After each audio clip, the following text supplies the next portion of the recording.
vehicles. So where the radio would be is where all our controls are. And if you want everything on, it's just as simple as pushing one button and everything comes on. I'm gonna get a shot from the front.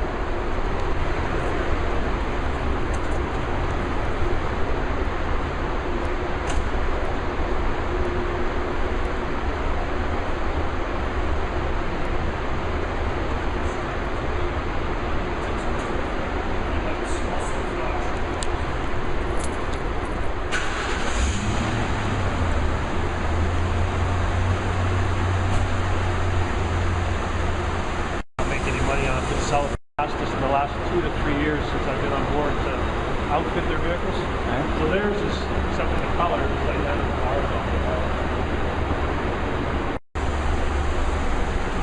And that's tied into the front cover.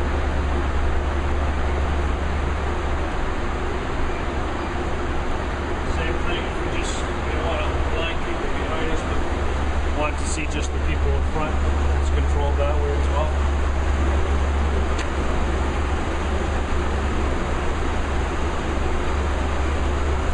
The sides for kind of replicates the rotary look, but same thing if you're sneaking up on a guy, you want to line the guy in front of you or the guy behind you.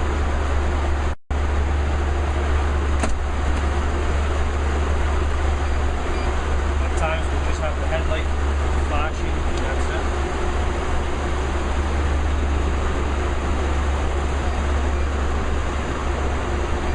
Spot on. You can just turn the light on if you're in an alley and you just need to illuminate the alley. Just acts as a light over and above this light over here. Get ready for pizza too, right? Oh yeah, too late, they're not aggressive. That's bright.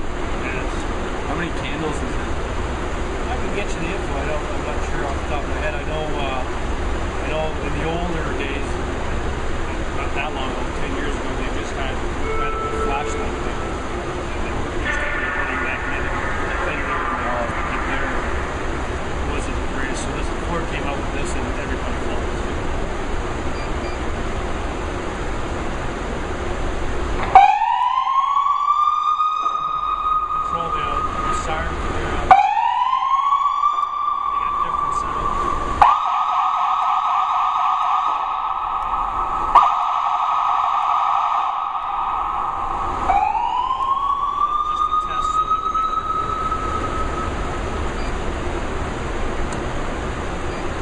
Here we can lock and unlock the doors there, so I mean, can you just see if you can open that door? I don't think you can. There we go, yeah. And from there we can unlock. Nice.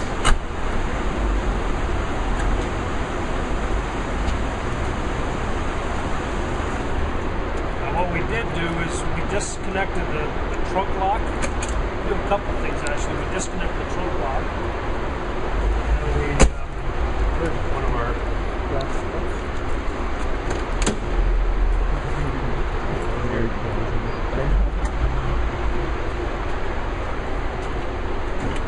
so obviously you can't open the door from the inside, so we take the locks off only controlled from the front, or when you push the button they can actually physically open the door.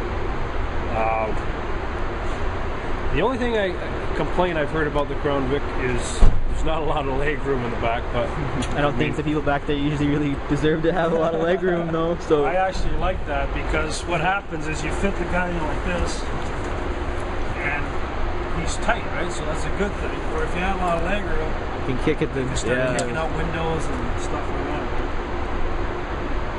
But they've actually, a lot of the models given 2 or 3 inches more leg room. I don't know if that's a good thing or a bad thing.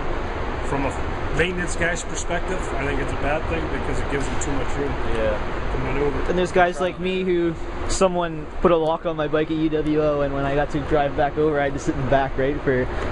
So I was innocent, but I still gotta deal with the leg room. Yeah, exactly. And the interior of the UWO cars aren't as nice as some of these new ones, so Yeah, actually they just got one new one.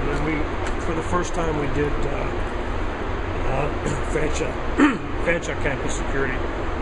We outfitted 2 cars for them. They have Impalas, right? Yeah, they're going to the Crown. They just bought 2 Crown Vics through us. We outfitted them. They're very, very happy with them.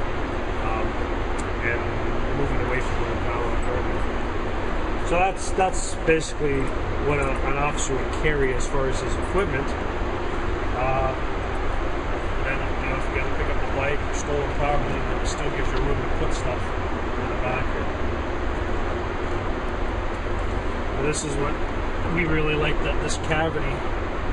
This is a 90-liter tank. Then we got the original 90-liter gas tank. So even when we run out of fuel, if we do, which we never do, but we still got another 90 liters of unleaded gas.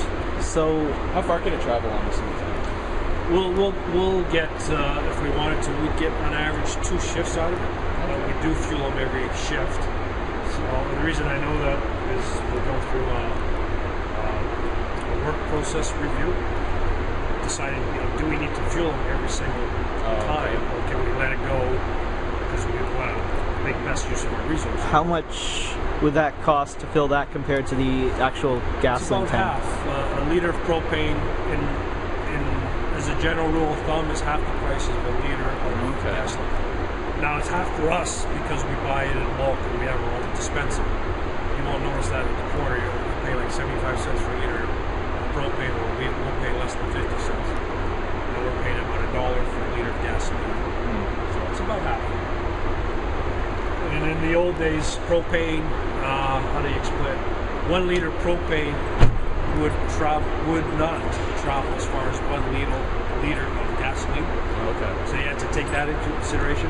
But now the systems are so good they get the same distance out of the liter. Now, more on the topic of gasoline in the rear of the vehicle. I remember there was reports that if you hit the back of the Crown Vic at a certain speed, it would explode, and they had to put a fire suppression system in it or something. I don't know too much about that, yeah, but I'm gonna guess because I don't have the experience or the history of that, but that used to happen a decade or more ago.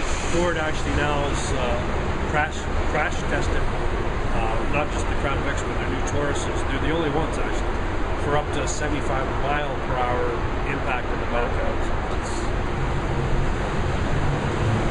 And in the, I think, let me think here, 82, so it'll be almost 30 years. In the 30 years they've operated under propane, they've never had any accident issue with propane. when did the London Police Service switch to Crown Vics? Do you know? When did they switch to Crown Yeah, Vics? because what did they use before and when did they switch? Again, because I don't have the history here, but I know that they, years ago, like in the 70s, they had the Dodge Fury. I think they had, which had the big honking 383 Magnum in it. They had a lot of Caprices in the 80s. I think it was a mix of Caprices and Crown Vics. Then probably in the late 80s, they standardized on the Ford product. I know from 92 on, because that's when the Crown Vic came out, this style of Crown Vic, they migrated strictly to the Crown Vic. I know that the London Police Service used to have blue and white for the colors, and then I noticed that a lot of other departments have similar paint style to London with the blue and red stripe. Now, is that a provincial regulated change, or was that? We went to this look, and I don't have, I might have an old picture upstairs. The only difference between this and what we did about 12, 13 years ago is the stripes were consistent. We didn't have this kind of wave look to it. It was an adequacy standard that police vehicles go to white, and then it was up to each agency to stripe it or decal it the way they wanted. We were one of the first ones to go to this look, and a lot of other services like Sarnia and Windsor followed suit.